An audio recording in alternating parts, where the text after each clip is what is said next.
And in that moment, I realized I manufactured my abandonment issues because I was too young to understand the situation at hand. Are you with me? Wow. Yeah. This is when I began to realize, well, what else have I made up? What else isn't true? So, because healing was my number one priority, I was willing to challenge all of my childhood beliefs and stories and narratives. Then I started going to find evidence that my side was true. And come to find out, none of my side was true on anything because I had one view. And in a courtroom, no one can be convicted off the eyewitness testimony of one person. They Wow. used to, and a lot of people got served life in prison. That's what the whole reason why we have the Innocence Project, because a lot of people got convicted based on the eyewitness testimony of a single person who had glaucoma at night. Wow. So I realized in that moment, well, maybe it's not just me. I am so thrilled to introduce you to our special guest today, Steve Bacon. Steve, or Coach Steve, as he's nicknamed, is a master at identity reconstruction, which really means helping people to shape their self-image and, of course, as a result, to transform their life.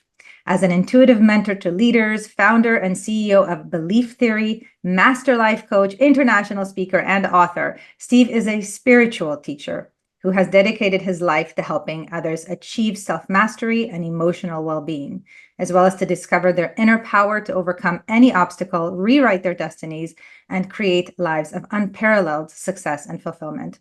On a personal note, Steve and I got to meet actually at a women's prison, believe it or not, in Fairville, Arizona, where we helped some inmates by giving them some tools to help them become the best versions of themselves. And Steve is a frequent volunteer there. He guided myself and a few of my colleagues with the Genius Network to serve the ladies. And Steve, I got to see how you are with these beautiful souls, with these beautiful women.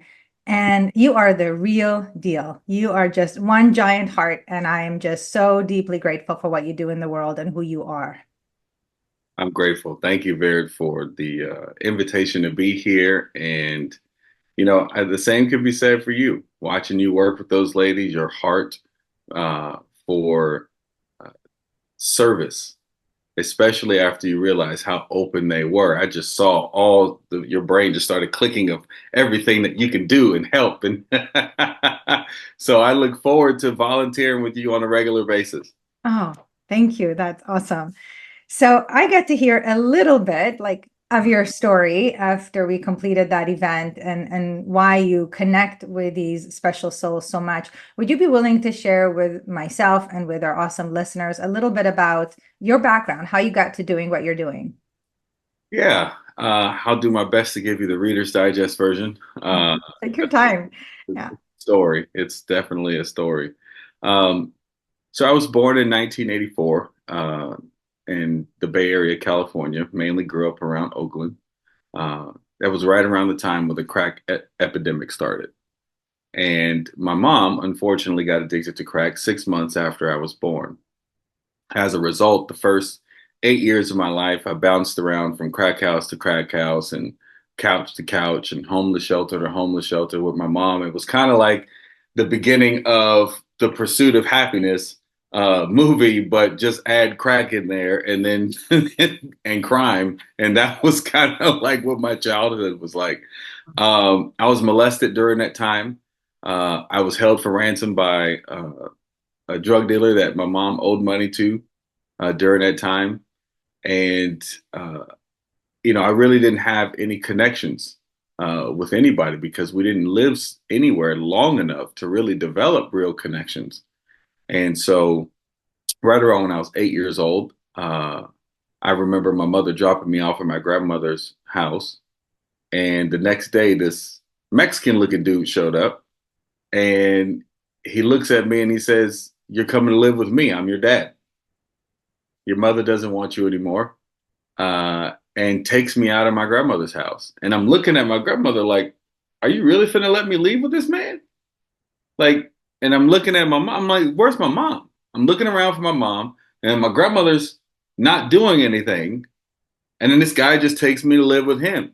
And for the next 8 years or so, uh, no, but the next 5 or 6 years, we have a very abusive relationship.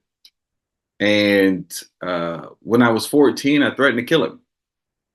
And I told my cousin that I would cut his throat while he was asleep.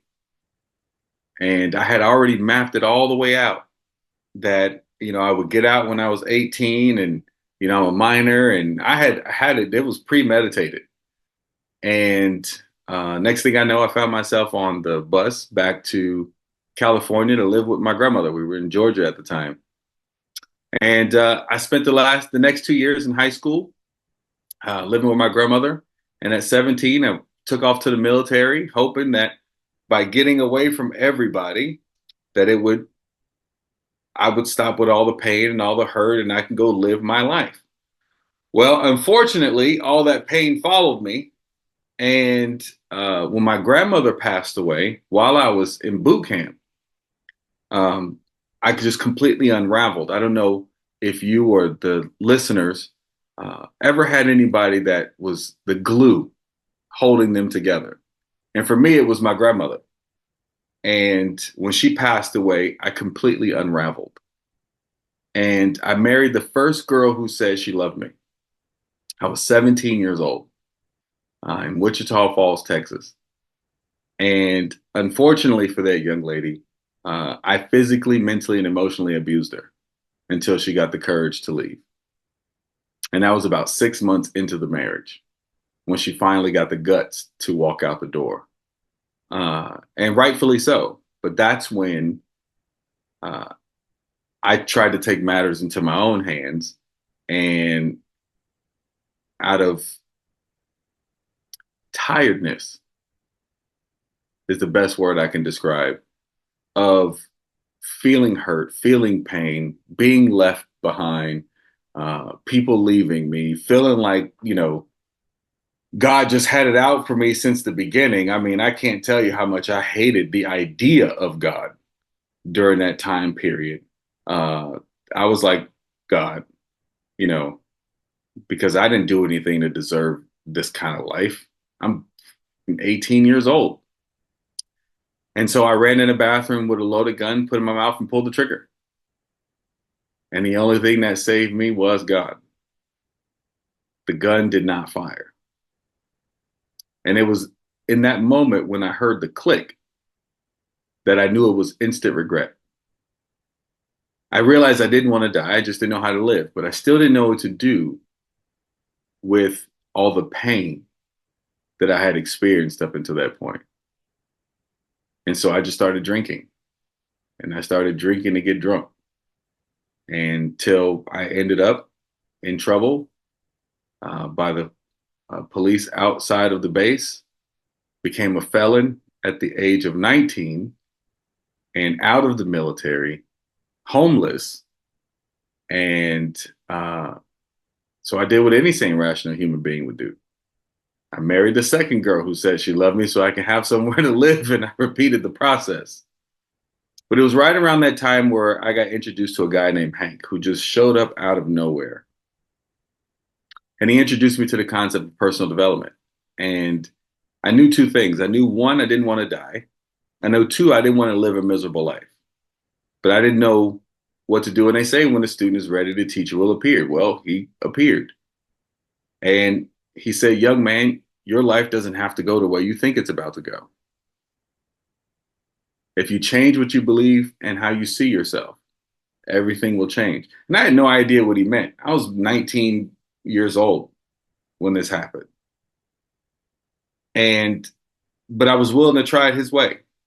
And no matter how disrespectful I was, no matter how rude I was, he never let my hand go, metaphorically for a year. He just stayed on me. And he would take me to places like conferences. And I would see people have these rags to riches stories. And they said, you can create whatever life you desire if you're willing to change what you believe and how you see yourself. And the type of man you become will determine the type of life you live. But whatever your circumstances are right now are irrelevant. And I bought into that. And so for 20 years, I'm 39 now. I completely subscribe to that. And now I'm an international author and speaker, and I'm married to my best friend who I've never laid a hand on, besides the bedroom. That's how we got Kaya. I have two beautiful children. Um, I have an amazing relationship with my father, who's actually moving here to live next to us so he can help raise his granddaughter. And that was after us not speaking for 20 years.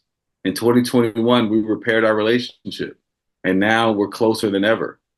Um, Repaired the relationship with my mother before she passed away, uh, and helped her get off drugs for a while until she ended up unfortunately passing of an OD in 2020. Uh, I am probably the most peaceful person I know, especially considering all of the things that I had experienced up until and all the anger and resentment that I had. And I'm not saying that to brag. It's just I live by the fruit of the Spirit, and I experience the kingdom of heaven every day, right here, right now, on earth. And I just want to share that emotional place of heaven really does exist, regardless of what the past looked like. And so I'm able to help people around the world now heal in a matter of a single, maybe two conversations, decades of trauma, and completely rewrite their entire history with their parents, and giving grown people their parents back, giving kids their parents back. And now I get hired by entire families to work with everybody in the family. And it's my greatest joy. And so I like to work with folks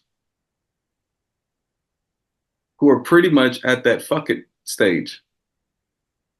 I always said I wanted to preach 3 feet away from the gates of hell.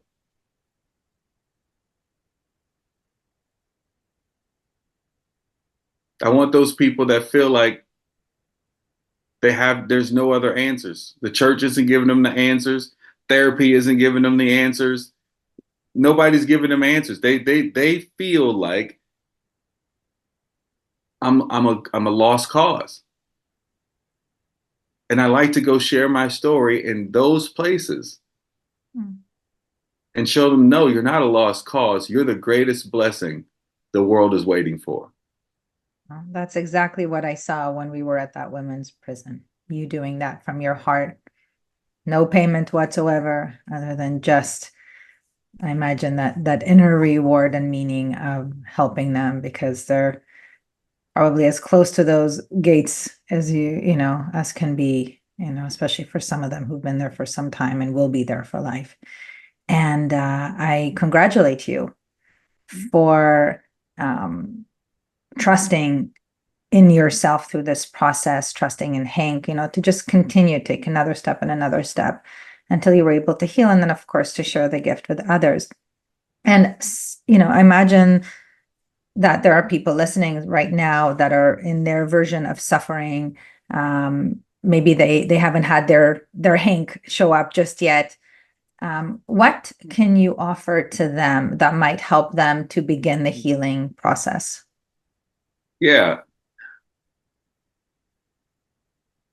Imagine walking into a courtroom and the judge, you look and you see the judge is 8 years old. The jury is 8 years old. The prosecutor is 8 years old. The eyewitness is 8 years old. And there's no defense attorney, no cross examinations allowed, and you're the one on trial. Wouldn't be much fair of a trial, would it? I share that because 85% of what we believe, we decide by the time we're 14 years old. And that's 85% of what we believe about ourselves. That's 85% of what we believe about the world. That's 85% of what we believe about relationships. That's 85% of what we believe about how we need to survive, how we need to get what we want, how to get to the end of our own movie uh, uh, with the ending we had in mind. Right? We write our own script of how we want our life to go, and so we create this belief system of how to get there. We have this value system of what we want to feel the most, and how we have our strategies of how we need to get that. We do all of that by the time we're 14, 85% of it.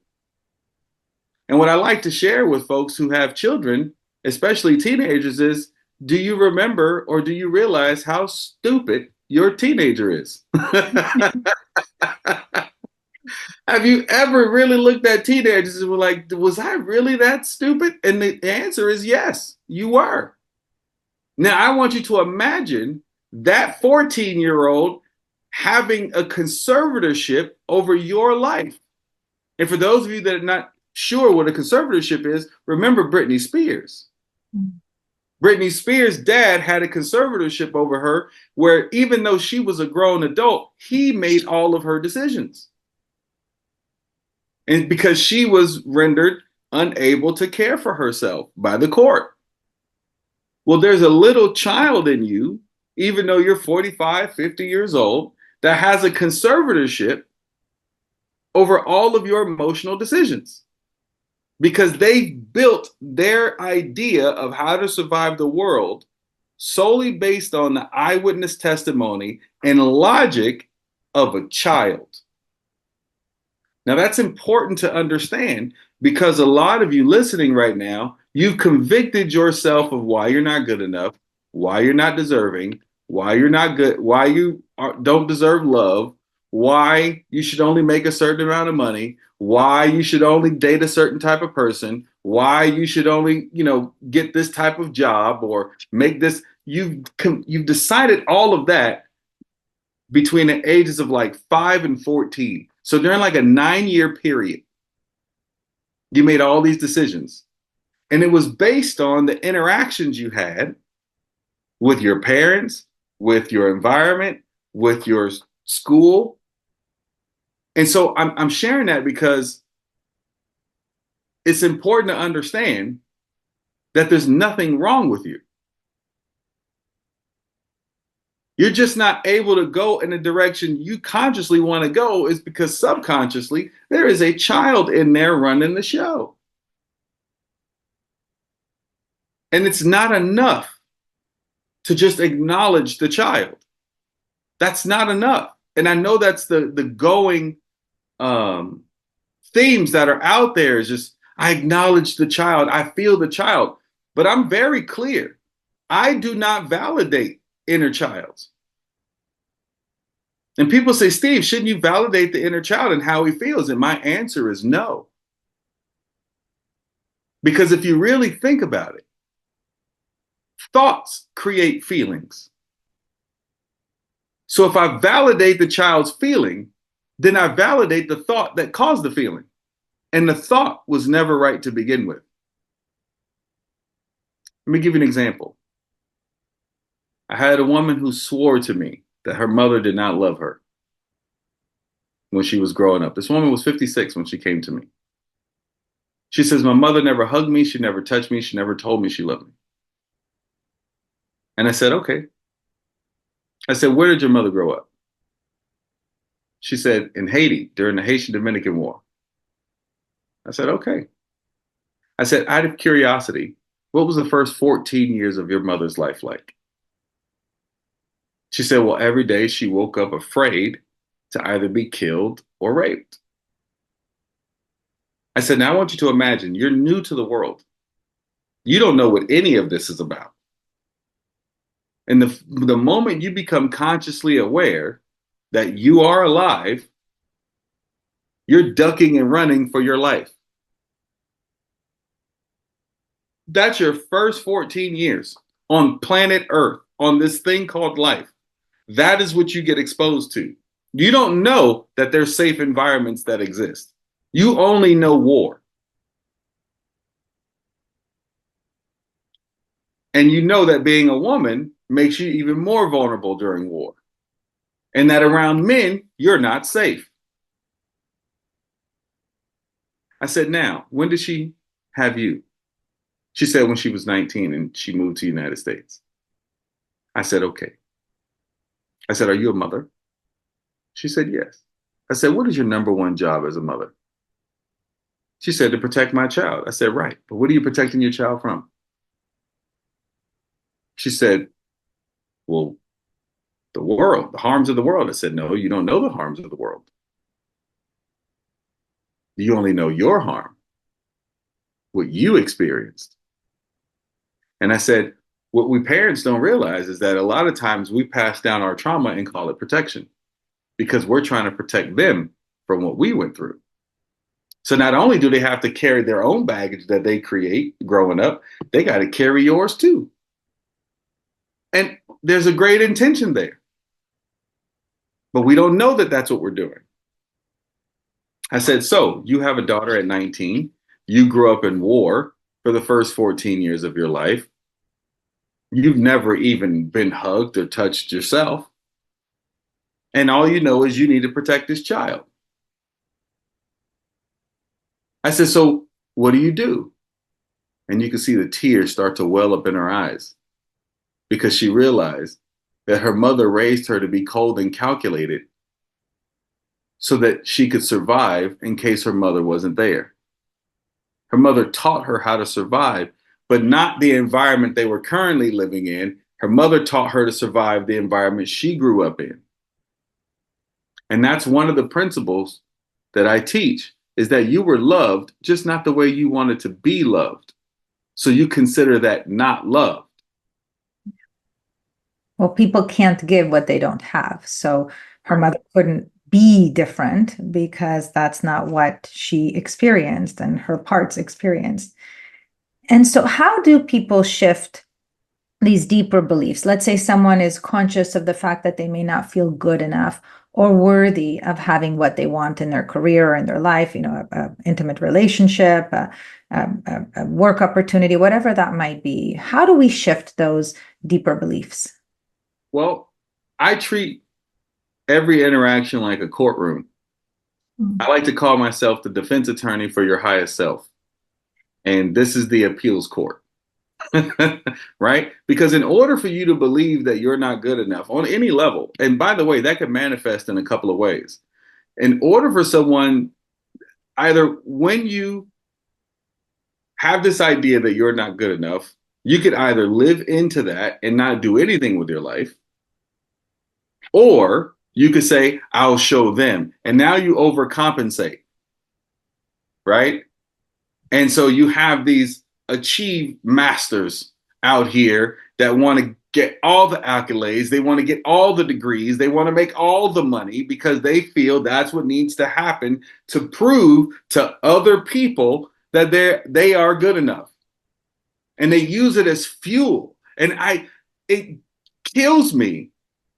And I don't mean like from like a hated standpoint, but more of like a laughter perspective that Western culture's entire like driving forces prove the doubters wrong. I'm like, in order for you to do that, you have to accept the fact that you're not good enough in order to believe that you need to prove to other people that you're not good, that you are good enough. So you're using like jet fuel inside of a Honda engine, like, and you wonder why you burn out. Like, you're using the wrong fuel. You're using fear to drive you. What a great metaphor. Yeah. Right. And so, in order to believe that you're not good enough, you have to have evidence. And this is the part where I'm talking about the child in the courtroom. You have to have evidence to believe that you're not good enough. So let's walk through how a child uh, uh, processes a situation. Let's imagine a father is on his way home from a 12-hour shift. His boss then pissed him off because he was supposed to get off 4 hours ago, but his boss made him stay for an extra 4 hours. His back hurts. He's tired. His friend owes him $40 that now he's ducking and dodging him, right, to get his money back. His wife has been calling him all day, telling him about the problems that are happening at home. So he's on his way home. It's 8 o'clock at night. He's tired. He's been up since 5:30 in the morning. And all he wants to do is get some rest. So he pulls into the driveway. He sits with himself. He goes, all right, there's about 5 kids in there. And I just want some peace to myself for a minute. So he makes the intention that he's going to go into the house, straight to the refrigerator, grab a beer, walk into his room, shut the door, and decompress. Now that's his intention. So as soon as he walks in the door, a child goes, Dad, Dad, Dad, Dad. And he Heisman trophies the child, goes straight to the refrigerator, grabs a beer, moves the child out of the way, walks into the room, shuts the door, and decompresses. But the child is going, huh, all right, and then goes all about their business. Challenge becomes when it happens again.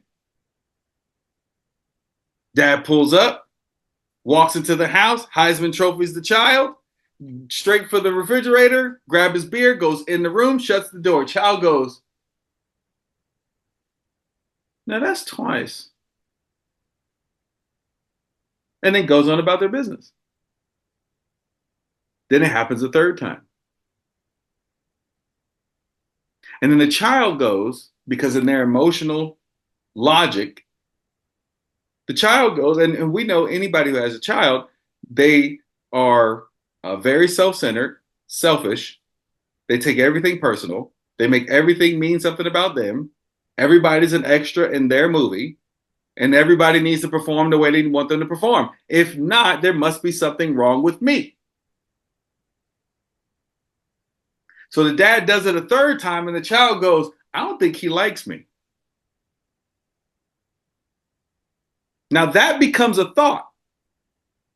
It's a thought. Child asks himself that question. I don't think he likes me. What the child doesn't understand is that thought now is going to cloud all of the next few interactions. Because now he's going to look for evidence of why he's not liked. And he's not going to see the things his dad does do. He's only going to see the things his dad doesn't do. And that's going to start to build his case as to why he's not liked. And so that goes to the other principle that I teach, which is we judge others solely based on their actions, and we judge ourselves based on our intentions for the exact same shit. And in that moment, that child is judging the action, doesn't understand or care about the intention, doesn't even know that an intention exists. This is why I don't validate a child's feelings. Because if that child came to me and said, I feel like my daddy don't like me, I'm going to say, what evidence do you have of that, young man?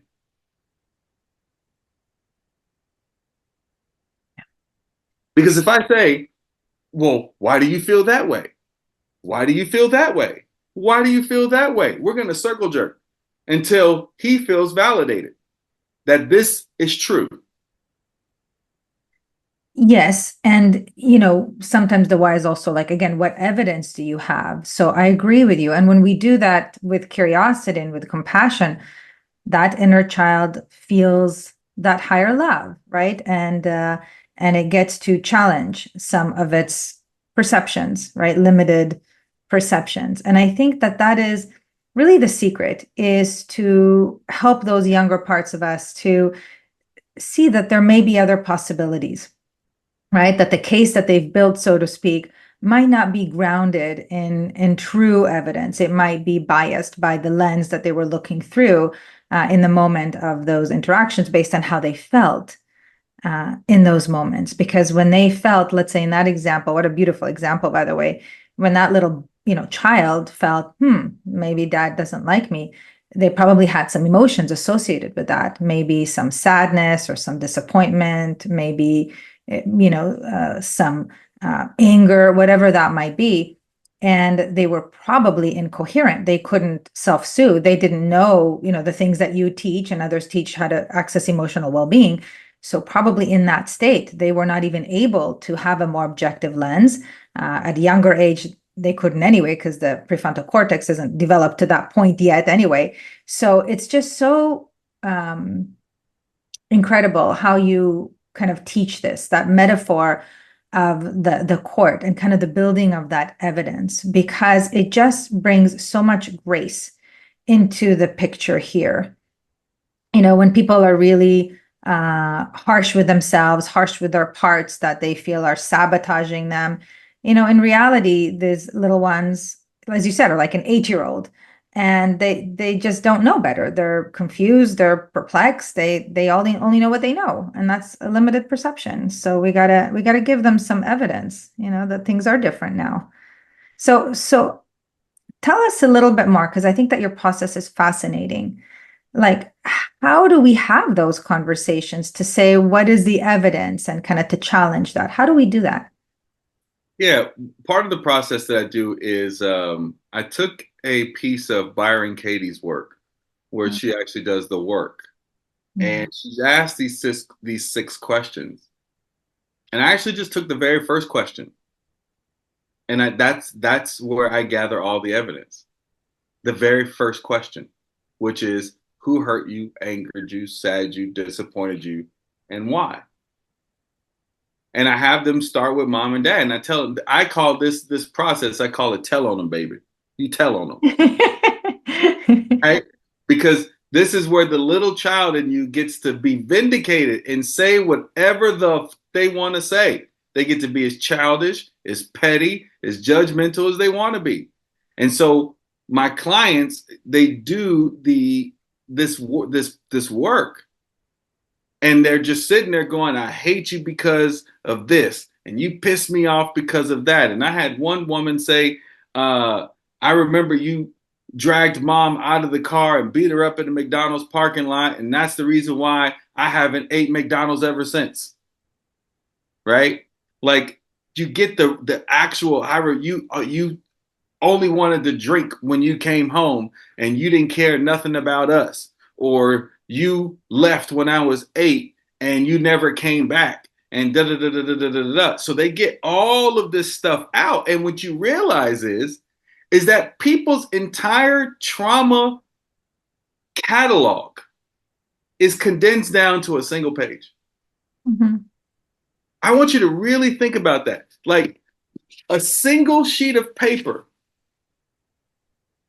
That's what's causing people. A single sheet of paper is what's causing people's entire suffering, killing their relationships. A single sheet.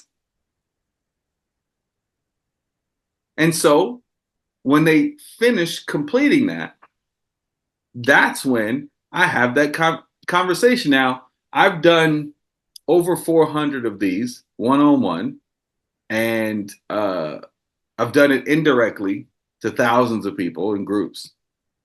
And it came down to just 8 simple keys. What No are they? matter what they sit with, no matter who this person is sitting in front of me, no matter what they write on that page, I've done this so many times, I started to see a pattern of what actually helps people move past being stuck on that. Can you share them? And I'll share those 8 keys with you. First key is recognizing that it wasn't about you. That's the first key. Because again, when they write this stuff out, they're dealing with the emotions of a child. This is the eyewitness view of a child. It'd help if I share with you how I even got to this idea in the first place. So remember, go back to my story when I said my dad showed up when I was 8. And uh, that felt like my mother abandoned me, right? Because he said, your mother chose the drugs, this, that, and the other, right? So my dad takes me to live with him. That's what creates my hatred towards women. That's what creates me abusing women later on, because I realized they served as a proxy for my mother. So that little 8-year-old in that moment created this belief that the women who loves him will leave him, because my grandmother and my mother were my first 2 relationships with women. So when you experience that level of trauma, which I'm sure you know, your mind takes a snapshot of whatever causes that trauma and then develops a strategy to never feel that ever again. So for me, that being left by a woman, my mind was like, we're not feeling this no more. This hurts. So it created a strategy. Don't trust the woman who says she loves you. The women who love you will leave you. So at 17, when I got married for the first time and that girl told me she loved me, it's like I snapped and turned into a completely different person. Because now all I can think about is her leaving. At first, I thought I was never going to get love. And then once we get it, especially when you operate from a not good enough space on any level, now what I was afraid that I wouldn't get, now that I got it, I'm afraid I'm going to lose it. And so now I'm acting out from a place of loss, like I already lost it. So I tell you how crazy I was. This is how I know anybody's redeemable. Listen, she would get off work at 5, and I knew we only lived 15 minutes away. So when she would show up at 5:45, I'm like, who's you having sex with? I know it's probably somebody else. Like, that's how I always thought she was cheating. Yeah. Which caused these emotions of fear, guilt, all type of rage. And then I would act out by busting holes in the walls, kicking doors off the hinges. One time I pointed a gun at the girl and said, if you ever try to leave, I'll kill you. But I didn't realize that I had this emotional box that I needed her to stay in so that I don't feel like threatened of losing somebody else. I need you to stay in this box. And growing up where I grew up, if somebody gets out of the box, you put them back in the box. But I need you to stay in this box so I feel emotionally safe. That's what it looks like when we try to control people in our relationship. I need you to stay in this box. So in 2020, when I was 28 years old, I go to an event. They show me that all of my issues with women trace back to that day. This is why I'm gonna bring it home. You ready? So I go to my mother and I said, hey, I just found out that my abuse of women has to do with you abandoning me when I was 8 years old. And my mother looks at me and says, boy, what the f you talking about? That never happened. I said, yes, it did. Remember when you dropped me off at grandma's house and dad came to pick me up and da-da-da? She said, yeah, that happened, but not for the reasons you thought it happened. She says, what you don't know is your grandmother and my sister tracked your father down, who wasn't in your life before that, helped him get custody behind my back. I didn't know that there was even a custody hearing. And when it was granted, they called me to drop you off and called him to come pick you up. So when I came back to get you, you were gone. Wow. I said, wait, what? And in that moment, I realized I manufactured my abandonment issues because I was too young to understand the situation at hand. Are you with me? Wow. Yeah. This is when I began to realize, well, what else have I made up? What else isn't true? So because healing was my number one priority, I was willing to challenge all of my childhood beliefs and stories and narratives. Then I started going to find evidence that my side was true. And come to find out, none of my side was true on anything because I had one view.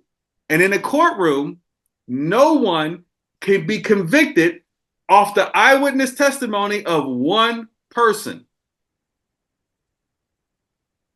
They Wow. used to, and a lot of people got served life in prison. That's what the whole reason why we have the Innocence Project, because a lot of people got convicted based on the eyewitness testimony of a single person who had glaucoma at night.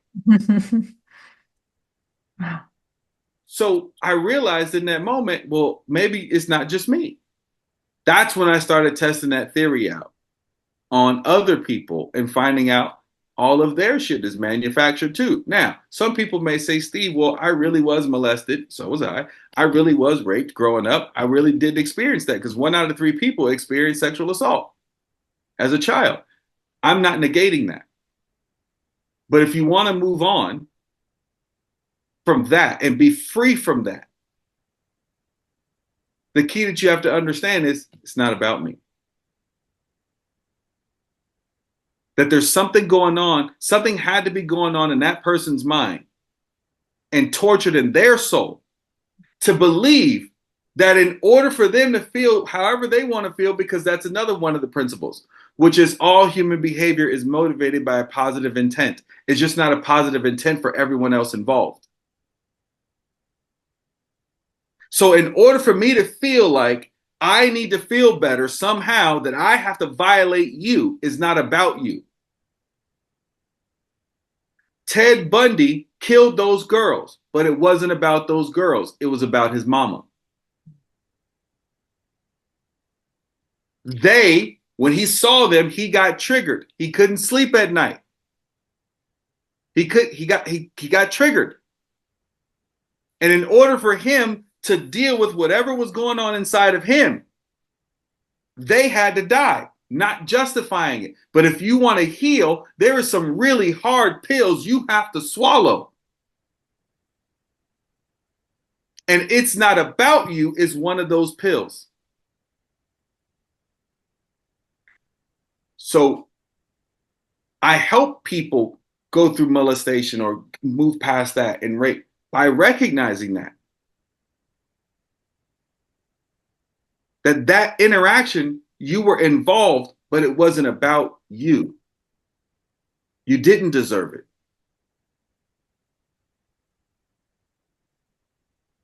That's the whole point of Jesus being able to say, Father, forgive them, for they not know what they do. He understood humanity. He understood the human condition, which is why he was able to still invite Judas to dinner, even though he knew Judas was already sold him out.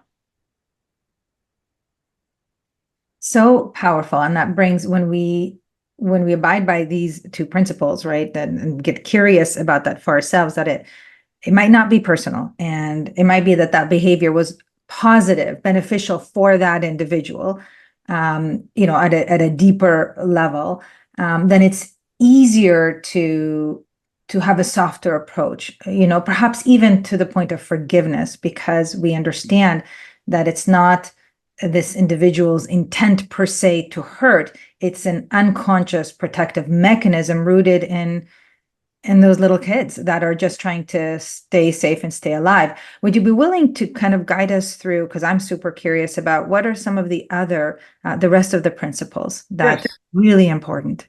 Sorry, girl, I get a little long-winded when I Oh get my God, this is amazing. You're bringing this into life. I am so grateful for you connecting Yeah, dots for us, because I think that's how we learn, is through these stories. yeah. The second one, the first one wasn't about me. The second one is it was none of my business. Oh, You know how many times I have helped people break through childhood trauma simply because they got involved in some shit that was not about them, or excuse me, that was none of their business. Well, my mom and daddy, they got a divorce when I was 5, and I felt like, that if they loved me, that they wouldn't have got a divorce. And I said, how in the hell is any of that your business? What happened between your mama and your daddy is your mama and daddy's business. You done made their whole marriage about you. I said, let me ask you a question. If your child, if you and your, I said, do you have because I work a lot with women. I said, do you have a baby daddy? And they go, yeah. I said, now I want you to imagine that your child comes up to you and says, if you really loved me, if y'all loved me, y'all would have stayed together. Now, would you look at your child and look him dead in the face and go, baby, you right. We don't love you. That's why we didn't stay together. And they always laugh. And I go, yeah, because you know that's stupid. That's the logic of a child. But it's just that what you would do for your child, nobody's ever done for you. Which is why you still hold on to a child's perspective. So recognize that whatever was going, none of your business. Byron Katie says there's three types of business: your business, other people's business, and God's business. And when you mind anybody else's business or God's business, you suffer. The third one is it had nothing to do with me. And I know it wasn't about me, it had nothing to do with me, and it was none of my business. Sounds similar, but there are differences. Because sometimes we get involved in other people's business. The fourth one is everybody's doing the best they can with the mindset and thought process they have at the time. Not as we go through life as human beings, mistakes must be made. Must be. Must be. I'm not saying mistakes are made. No, mistakes must be made. You have to make mistakes. Excuse me. You get to make mistakes to learn. You get to make mistakes. Now, not forgiving yourself or anyone else for a mistake that was made is like punishing someone or yourself for getting the answers wrong on a test and a class and getting the answers wrong on a test that you didn't know you were supposed to take, in a class you didn't know you were supposed to be in, at a university you didn't even know existed. That makes absolutely zero sense. So understanding that if someone made a decision at the time, that was the best damn decision they had, or they would have made a different decision. And people go, well, Steve, I don't know, because I knew that what I was doing was wrong. Yeah, you knew it logically, but you didn't know it emotionally. A woman who's being abused knows logically that this is not okay and I should leave. But emotionally, she doesn't know how to leave because there's something that she's getting out of it too. I know because I've been the abuser and the abused. There's emotional needs that are getting met that we're unaware of. I love it because Tony Robbins talks about the emotional needs: certainty, uncertainty, love and connection, significance, growth and contribution, and anything that fulfills four or three or more of those needs becomes an addiction. Well, in an abusive relationship, I may be getting abused physically, but I feel like there's love there. Because some people, that might be their idea of love because that's how they grew up as a child. My mama beat me because she loved me. There's significance. I'm important to them, or they wouldn't try to control me this much. I'm certain they're not going to leave me, so I won't be alone. Like, people don't think about that. There's emotional needs getting met. So just because you know something logically doesn't mean you know it emotionally. People know smoking crack is not good for them, but emotionally, they don't know how else to deal with whatever they're dealing with. So people are always making the best decision that they can, and it's not about logic. They're not Vulcans. They're humans. The other one, I already mentioned it, I was loved, just not the way I wanted to be loved. I've mentioned there's a positive intent. Then there's respect other people's ways of being and living, even if you don't understand it. Where I really understood this principle actually was from Madeleine Albright and Condoleezza Rice talking about diplomacy. That I don't necessarily need to agree with the dictator or person in front of me in order to respect their views. Their reviews are their views because in the environment they grew up in the religion they grew up in the region of the world they grew up in, with all the experiences they had, and their every decision or everything they experienced up until that point led them to the conviction that they have today. So I respect it because all of my experiences, my religion, my environment, everything I experienced up until now led me to my conviction today. So I can respect your conviction. I don't have to agree with it though. But the respect is what allows us to find common ground and compromise. That's right. And then the last one I've already mentioned, which is we judge other people based on their actions, and we judge others based on their, excuse me, we judge other people solely based on their actions, but we judge others solely based, excuse me, it's too early in the morning. We judge other people solely based on our actions, and we judge ourselves based on our intentions for the same shit. Somebody cheats on me, I hate you, you ugly, you never respected me, you never loved me, you disrespectful, I can't believe you wasted my time. I cheat on somebody and then it's like, I didn't mean to, it just kind of happened. I was drinking, right? Somebody cut you off in traffic, you can't drive. I hope the police catch you. I hope you crash. Like people right? We cut somebody off. Sorry, I'm in a rush, right? So we are hypocrites to the core as human beings, which is why it's easy for us to get mad at other people because we know what energy it takes to do whatever they did. We know what that energy feels like. And so we judge them harshly because really we're projecting. What we haven't forgiven in us, when we see it in other people, we're yelling at them when really we're yelling at ourselves. Wow. Those 8 keys is how I help people break through anything, because those are universal truths that are true for every human being.